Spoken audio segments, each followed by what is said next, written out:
Fact is that over 40 million Russians between 1925 and 1940, good Russians, people who were Christians, people who had their own businesses, people who were educated, they were exterminated because they had their own business, because they were educated, because they believed in God's law.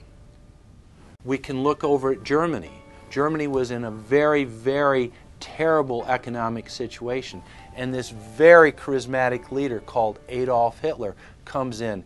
He makes the roads good, and he promises a better life for the people.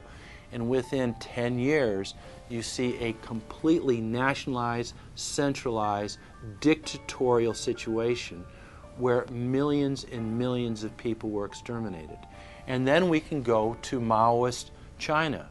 Mao came in, he promised change, he promised a better life, and within 5 years, 60 million Chinese were exterminated. They don't teach that. They don't teach that in the schools these days, and it wasn't that long ago. And I pray to God that this will not happen in the United States. And the way it won't happen is if you and your friends and all of us together take action to say no. This country is too precious. It's too wonderful.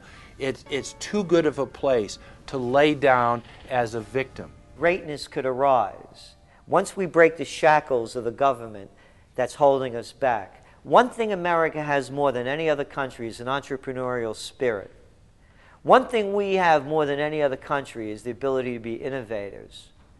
You know, if I was born in Italy, I wouldn't be the trend forecaster I am today because I would have been locked into a culture of thinking one way.